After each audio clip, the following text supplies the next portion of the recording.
Thing is, the bag is not the money. The bag is the thing that holds on to the money. The bag is the thing that holds the contents, right? The bag is the thing that holds everything that goes in there. So you are the thing that holds all of it. You're the thing that holds your purpose, right? You're the thing that holds your soul. You're the thing that holds your gifts and your talents and all of that. So you are the bag because the bag is the thing that holds it all together. Your physical being, like we talked about last week, is the thing that holds it all together. Your temple is a part of the bag. But you holistically and completely living an authentic life is you maximizing your bag, is you leveraging your bag. What's up, y'all? Welcome back to Practice the Podcast, where we fuse research and culture to help you develop the mindset, habits, and skills that you need in order to live out your purpose with confidence. I'm your host, Coach Rees. It's time to get better, y'all. Let's grow. We talking about practice. Not a game, not a game, not a game. We talking about practice. Practices are meant to be competitive. They're meant to be competitive. If your practices aren't more competitive than the games themselves, you're doing the wrong thing. All right, y'all, we are in episode 29, and today we talking about money, y'all. We talking about financial wellness. So we're still continuing the conversation of the confident energy giving system. But you got to know, energy giving system goes like this. You got spiritually, mentally, emotionally, financially. Those are your core four. After every core four, it boils down to relationally and then financially. These are 6 areas that I believe that if you invest in these areas consistently on a daily basis, you will be able, one, to have confidence in them and in living a holistic life that you truly enjoy, that is your best life, your most authentic life, and you'll be able to reap the benefits from the seeds that you sow on a daily basis. And so financial wellness is something that is very near and dear to my heart, that I never thought would be. I didn't think it would be a part of my story, but let me not jump to that part just yet. So let's go back. The quote for today's episode is, "You are the bag."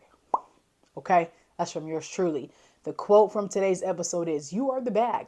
And the reason why I coined and literally trademarked this term, "You are the bag," is because, as you know, in the culture, we talk about the bag. The bag is it. But here's the thing. When I talk to students and I tell them, "You are the bag," and I say, "What's the bag?" They go, "The bag is the money." But the thing is, the bag is not the money. The bag is the thing that holds on to the money. The bag is the thing that holds the contents, right? The bag is the thing that holds everything that goes in there. So you are the thing that holds all of it. You're the thing that holds your purpose, right? You're the thing that holds your soul. You're the thing that holds your gifts and your talents and all of that. So you are the bag because the bag is the thing that holds it all together. Your physical being, like we talked about last week, is the thing that holds it all together. Your temple is a part of the bag. But you holistically and completely living an authentic life is you maximizing your bag, is you leveraging your bag. So this is why I'm so passionate about it, is because, like, when I think about people living out their purpose, I believe that your purpose is connected to 2 things: people and profit. And I have to know how I'm going to leverage my bag and what I want that to look like, because I needed to connect to people and I need to connect to profit, because I want to give. I'm a giver, and I can't give if I don't have. You know what I'm saying? Like, I can't give out scholarships and trips and do the different things that I do and gift cards, all this stuff, if I don't have the money to give it. So a lot of my prayers is like, okay, God, I want to give X amount. That means I got to make X amount, right? Because I want to be able to give. I get joy from that. So that's people. There's also people in the sense, I'm getting ahead of myself, but I'm going to go anyways. A sense of people, if you're supposed to be doing business with other people, you're supposed to collaborate. You're supposed to be able to not do any, and it's not just business, because you may not want to be an entrepreneur, but doing life with people, right? Money is supposed to enhance your lifestyle, right? And your ability to do life with people in different ways. Right? That's the people, and that's the profit of it. So before I get too far ahead, because your girl will go and I'll be like, "Ooh, I want this episode to be 15 minutes. We'll fool around and be here for 15 hours. So I got to make sure I kind of stick to my notes, because I want to make sure you listen and finish the episode.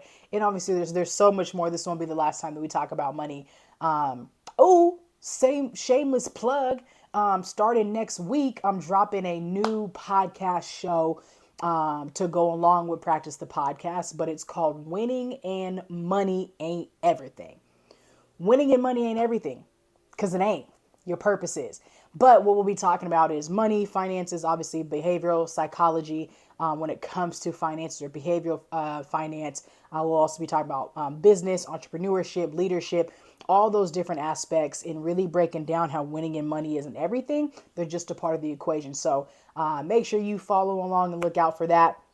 But before we get into the rest of today's episode, we got to bring in a song. So last episode, our song was by Beyonce, right? In Pretty Hurts. But this week, we got to get something from Jay-Z.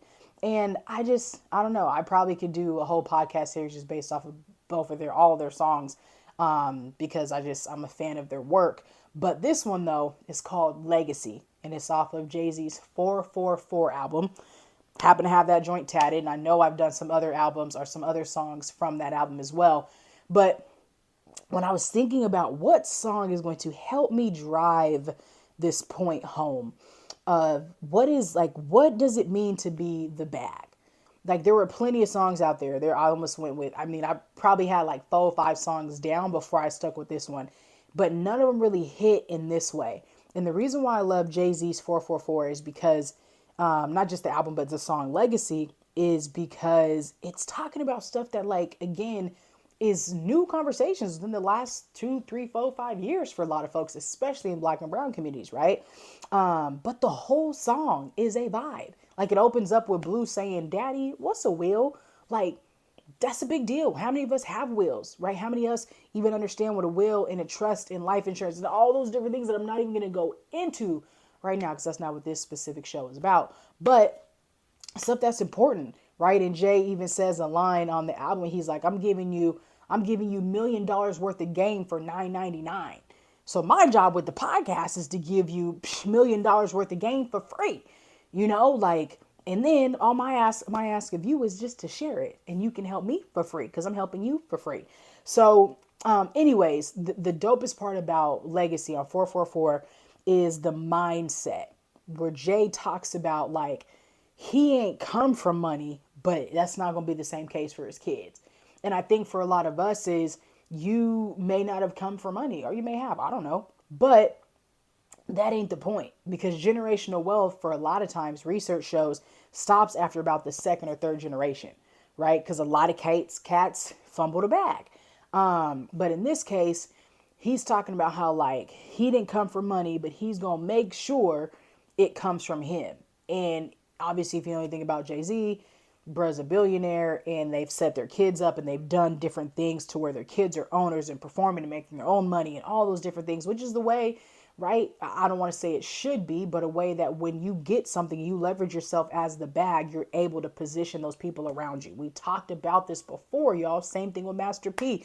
Like, when you utilize you in the way you're supposed to be utilized, other people benefit from it. That's why you are the bag, because other people will benefit from you leveraging yourself. It just is what it is. So whether it's your kids, or it's people in your family in other areas, or just people you do life with, they will benefit from you. Okay. So, no pun intended when it comes to beneficiaries. That's funny. I didn't think about that. Anyway, so let's dive deeper, right? When you're saying, okay, Coach Rees, what's the research behind money? A whole lot. This is the best way I can say it, is a whole lot. And it's everywhere. And the way that we'll talk about money today and on the Winning in Money's podcast is similar to, I can liken it to the physical fitness, right? Like, it's all over the place. The research is everywhere. It depends on who you're talking to, right? Even when it comes to emotions, scientists and researchers don't agree on what emotions are. And that's fine, because it just is what it is, right? And so this is why I'm so adamant about you understanding that you're a party of one, essentially. You're in of one, you're a study of one. There's nobody else out there like you. So you have to do what works best for you. You have to do what is in alignment with you, what brings you peace, that is situated with your spirit, your mind, your emotions, right? Physically, relationally, like, all of this has to be in alignment. And if it's not, and you're doing it because of somebody else, or you're being blown with the wind because of different trends, you're going to find yourself somewhere you never wanted to be, or somewhere you wasn't supposed to be, especially financially. The bars are barring today. I just need y'all to catch that. Okay. So the research, behavioral finance is a part of cognitive behavioral psychology, right? Psychology, study of people, behavior, all that stuff, cognitive, the brain, all that. It's basically the why we do what we do with our money. So the same way we do with our behavior and all that, like why do we do what we do when it comes to our money? And that'll be a lot of what anchors the Winning and Money podcast as well. Show the Winning and Money show, okay, not podcast. Anywho, it's important and it matters because money ain't you don't it money isn't just okay, I got money and then you just do what it does. Like we all have money behaviors, we all have money habits, we all have money attitudes, we all have all of that stuff. So if you're not cognizant of why you do what you do when it comes to your money, you're going to be making decisions that you don't really want to make. Right. And I'm definitely sitting here being like, ooh, I didn't mean to make that decision. I didn't want to make it. I made it too soon. I shouldn't have made it, even after I got advice, all the above. I'm human in all of it. So the research behind this is really just trying to humanize your money moves, right? Humanize why you've done what you do. And then if you want to move in a different way, here's how we can cognitively move in a way that allows us to make moves that align with who it is that we want to be and how we want to see our financial futures, right? So when I think about my story, when it comes to Karen and talking about money, I really think it comes from like connected to wanting to see people enjoy their life.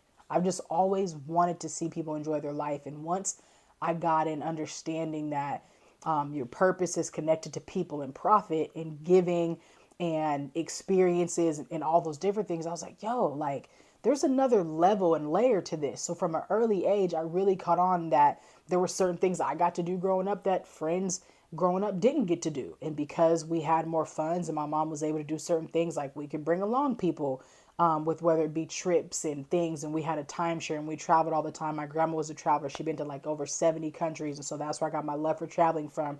My mom and I traveled every single break. So like I've just certain things that I was able to do. It was like, oh, I realized like that wasn't something for everybody. And I fell in love with obviously experiencing life to this degree. And then I realized like, okay, there's another level to then just experiencing life, right? And money. And the purpose piece. And I was like, yo, okay, how do I connect all these? And I started learning more about humans. And then I started learning more about real estate and multiplication. This is at like 19. So I've been studying real estate since like 19. And then I got into it actively at 26. So for those who, or no, 25. So those who don't know, I'm a real estate investor. I used to be a real estate agent and I do short-term, long-term, all that. From that piece, I've been an entrepreneur since I was 19. And so I've really enjoyed this aspect, but I've always enjoyed the aspect of human before anything else, right? And that's what led me to studying behavioral psychology, behavioral finance, in this way, of really understanding like not just entrepreneurship and leadership, but how does that connect to money and how people manage and live their money and create their lives and budgets, this and that, and all that other fun stuff. And I never wanted to be a CPA, which for those who don't know stands for Certified Public Accountant. I don't care about that. And I never want to be a CFA, which is a Certified Financial Analysis. None of that excites me at all. I care about like helping the purpose in people, right? Which is why I get to come at it from the avenue that I do and helping people understand themselves better, which helps them, I believe, understand their money moves. And then I connect them to CPAs and CFAs so that way they can get the logistics down of how they do that, which again is the root of you-ish is like, you got to know you got to know what excites you. Like I know cats who are in school right now and doing different things. And they're just like, ooh, I don't want to be an accountant. Like, I don't want to go down this road. I don't want to do statistics. I don't want to do this. Like, you got to know what you want to do. Like, right? I might not want to get my MBA because I don't want to do this part. Or I want to do it, but I didn't care about this aspect. So all of that stuff matters. I knew I really cared about money. And I cared about being able to multiply it and teaching other people how to do the same thing and understand it from a different mind frame. So that's a little bit to not go that much longer when it comes to my money story is I didn't necessarily come from generational wealth like many Black folks in America did or didn't, but I understood that I was from lower middle class-ish.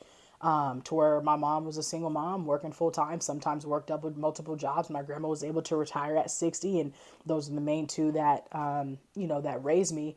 But then also, like, I understood and saw things from a different aspect where, my dad used to, he would get things for me and have to put them on layaway, or, we would do food stamps and different things. So I've got to see both sides of the coin of being able to be more affluent, but also like understanding what it's like to be less well off, for lack of better verbiage, right? In lack of better terms.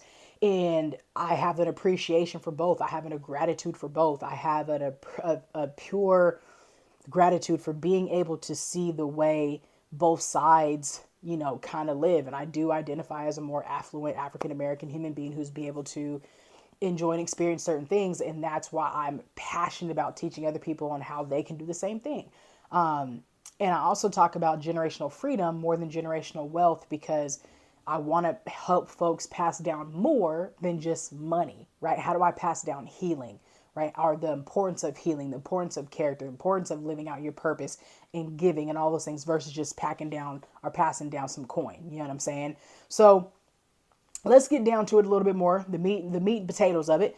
Winning and money isn't everything. It's a part of the equation, okay? Winning and money ain't everything, but it is a part of the equation. I believe winning and money helps enhance your lifestyle. Winning and money helps enhance your character and who you are. It reveals who you are. It enhances your purpose and what you want to do.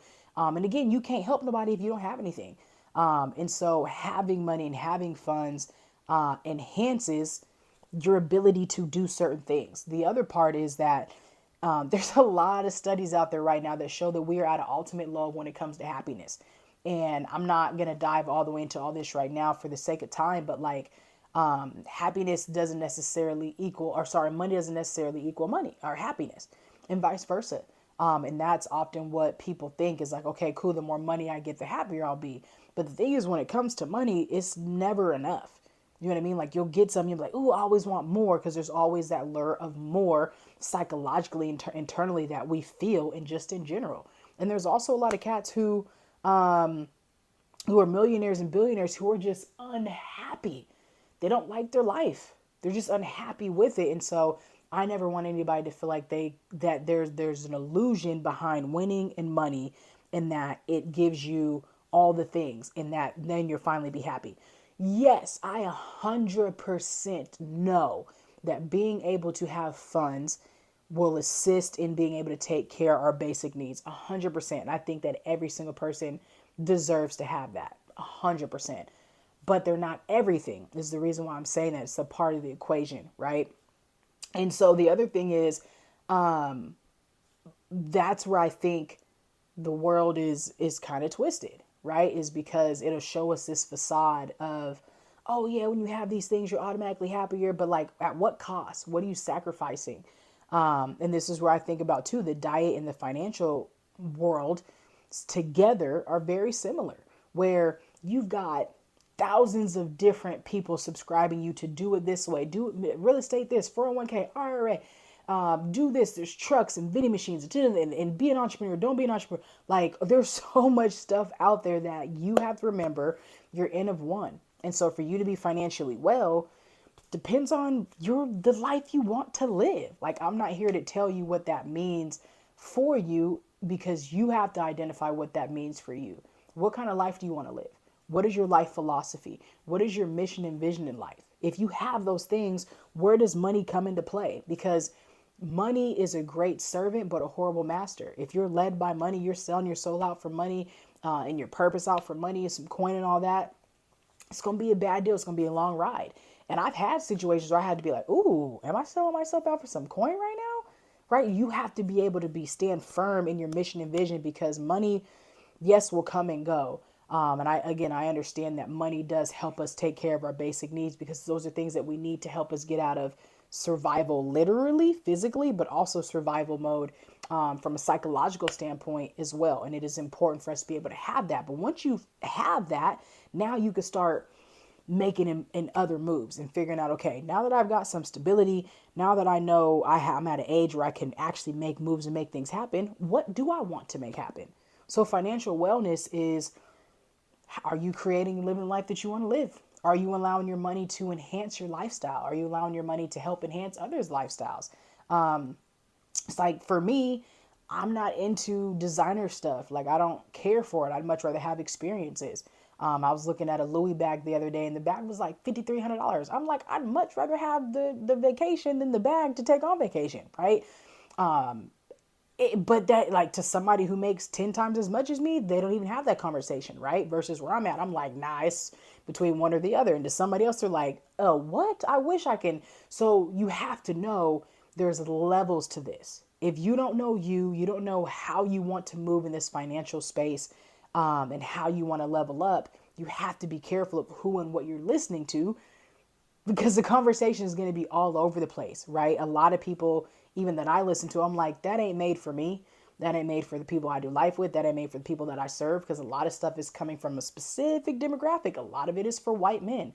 A lot of it's for people that don't look like me and move through the world like me. So you have to be careful on where are you getting this information from.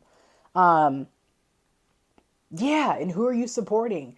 And not just trying to do something just to do it. And you have to know in your heart, right? Like, not like, what do you want to do? Because not everybody wants to do and be the same thing. Not everybody wants to be an entrepreneur. Not everybody wants to be a millionaire. Not everybody needs to be a millionaire. So the question I'll ask you is like, what's your number? I'll ask students this often and people this often. They're like, I just want to be comfortable. Comfortable is not a number. You saying you want to be comfortable, that's not a number, because achieving a specific number does not make you comfortable. What kind of lifestyle do you want to live? What's your do you number? And comfort is based off of internal peace, not an external amount of money that you get. So if you don't have peace and know that you have a money execution strategy and how you want to do it, how you want to lay it out, you're not going to be comfortable with it. I just want to make sure, and I get it, especially when I'm working with youth and young adults, like who haven't got to that space yet. They're just like, I want to make sure that my family's got, because a lot of students I've worked with are coming from nothing, are coming from instability and maybe experience homelessness and different things like that. So comfort to them is like, I just want stability. I get it. So if you're somebody who is not in that stage and you make a salary, you got money coming in every 2 weeks, like this is where I'm really trying to have this conversation with that demographic right now at this moment. Obviously, when I'm talking to youth and young adults, the conversation is completely different. But you have to think about, like, what's your life philosophy? What is it? How do I want money? Where does money fit into my life philosophy? And what legacy do I want to leave through my money? What does that look like when it comes to a will, when it comes to a trust? Do I want to have assets? Do I want to have life insurance? Right? These are all conversations that you should start having and doing some research on and figuring out what fits and feels good to you. What investment vehicle do I want to be in? Even as an entrepreneur, if your business is making an extra $20 to $30 to $50,000 a year and you're working another job, does that work for you? Or do you need your business to be a millionaire business? I'm like, shoot, does you-ish need to be a 7-8 figure business for me to do what I need to do? No, it doesn't, right? Because still right now, in making this podcast and doing stuff, I'm nowhere near the financial goals that I would like to be. And making this podcast, there's not a single what's that called? Where people do sponsorship. There's people out there that got $1 million podcasts that making 6 and 7 figures. I'm like, yo, that's legit. Not this one, not right now. Eventually it will be, right? And so you have to know too is, again, winning in money isn't everything, because there's sacrifices that come to it. So when I say you have to know too is like, what are you willing to sacrifice in order to get yourself and your product to a place that people are willing to invest in? You know what I'm saying? Like, I'm willing to do this on a weekly basis to invest in it to where other people are also willing to invest in it. But I love the journey. I love this more than I love the funds. But I believe that my investment and dedication to this is what's going to bring the funds in the future, right? So it's more about you and who you are, but you have to be able to ask yourself those questions, right? What does comfortable mean to me? What's the legacy I want to leave? What is my life philosophy? Do I need to be a millionaire? Because in the 6-figure range, that's a whole lot of money to go from 100,000 to 999,000. That's a big gap. And you know what else is? A lot of cats is out here capping. A lot of people don't actually make what you think they make, myself included. And a lot of people don't actually make like that much, like the 100,000 6-figure plus range. Go ahead and Google that joint. It's like 10%. It's not a lot of people that are actually like millionaires and all this stuff. So I ain't gonna get into all that right now because I'll say that for another day. So let's move forward. Here's some things that I want to give to you when it comes to what is Coach Rees money philosophy, what's the you-ish money philosophy that we teach and we coach. The number one is I need you to figure out your do you number. How much does it cost for you to do you? Right? You think of the saying like, do you because I'm going to do me. Boom, love it. Do you, but how much does it cost to do you? A lot of people never really thought about that. Like, how much does it cost to do me? Okay, boom. If I think about this, it costs me X amount to do me. And I teach kids this because they need to know as they grow older, how much money do I need to bring in to make sure I'm covering my do you number, right? Your do you number is broken down into two spaces, responsibilities and lifestyle. So if I know my do you number is broken down into two different spaces, my responsibilities equals everything that if I don't pay it can mess with my psychological safety, can mess with my credit, somebody can take away from me. It can impact my living situation. It can put me in survival mode. Like that is all the things that have to do with responsibilities. So another way, rent, car, insurance, cell phone, all those different things, my responsibilities, that all goes there. The next piece is lifestyle. Then you take your responsibilities, you take your lifestyle. Lifestyle could be whatever your makeup is. For me, lifestyle is haircuts because that is massages go into lifestyle for me. I need those. Some of my performance stuff goes into lifestyle, right? The lifestyle aspect are things that you can take away and they'll affect your lifestyle, but they don't impact your responsibilities. Those are two different areas, right? Depending on how much money you make. Now we go to our income. You take your income and you subtract your do you number. Now you say income minus do you number. What do you have left over? The lesson here is I want to have equity. If I got equity in it, awesome. Now I can start making more moves in life in different areas. And that's a whole nother story for another day on how we break this down and move it into another area.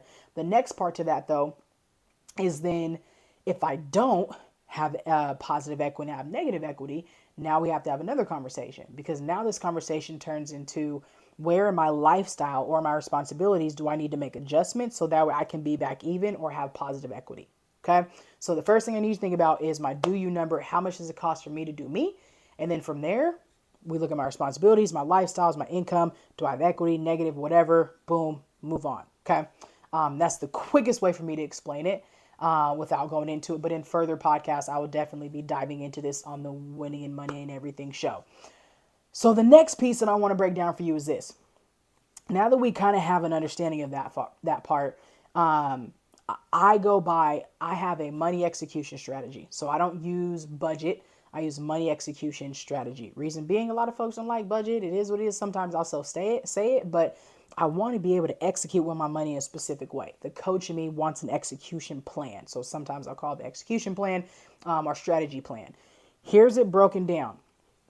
Responsibilities, lifestyle. Those are the first two spaces, right? Also, giving for me goes under my lifestyle. It's giving. I give. It's a part of my lifestyle.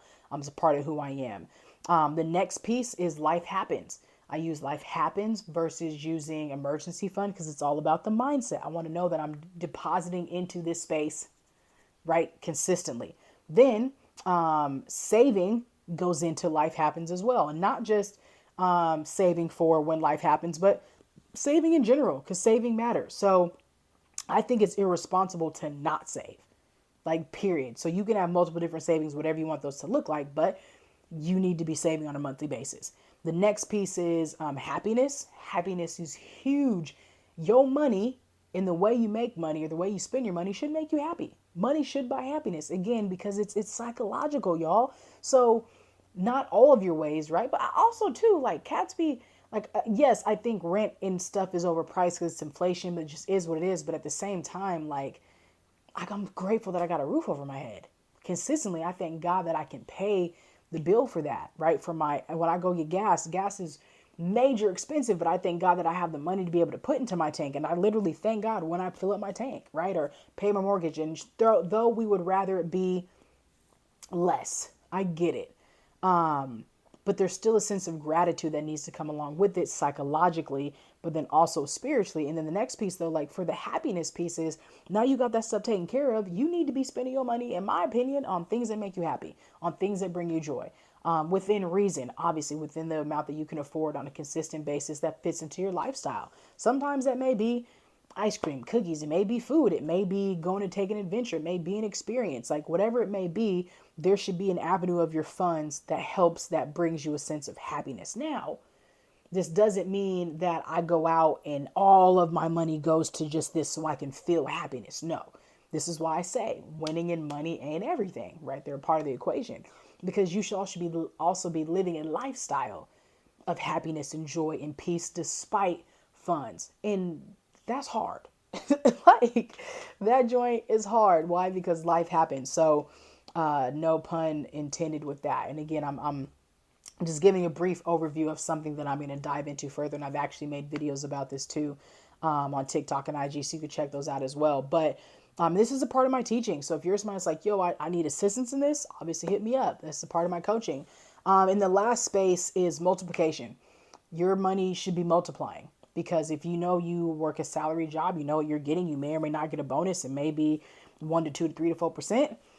I don't know. Some jobs you don't. I remember I used to work at 8 to 9 to 5, and you know, that 3% increase was cool, but then you like, wait, that's only a couple $100, which don't do much, because then your taxes go up and all that other stuff. And now as an entrepreneur, where it hits different, right? So being able to have assets in a way that you can create more value and more equity and create more assets and all that. But again, that goes back to, you need to know what works for you. I have stocks, but I don't care to talk about them. They're not really like, they don't jazz me up. I love talking about real estate and all the options from that, but not stocks and Roth IRAs and 401ks. And that's okay. Don't let nobody tell you that's not like you, what, like that is the other part about financial wellness is you need to be okay with not wanting to do everything, but you also need to know what you need to do so that way you can be okay. Right? Like you don't want to leave your family to have to do a GoFundMe and try to figure out where they're going to get the money for a $25,000 funeral and this, that, and the third. No, you should have life insurance, because it really isn't that expensive. So go get you a life insurance policy. What does that need to look like? Right? So that way that can be taken care of. So there are ways that are inexpensive that you can create assets out of. Again, life insurance is probably one of the biggest ones. You can buy real estate out of life insurance, all those different things, y'all.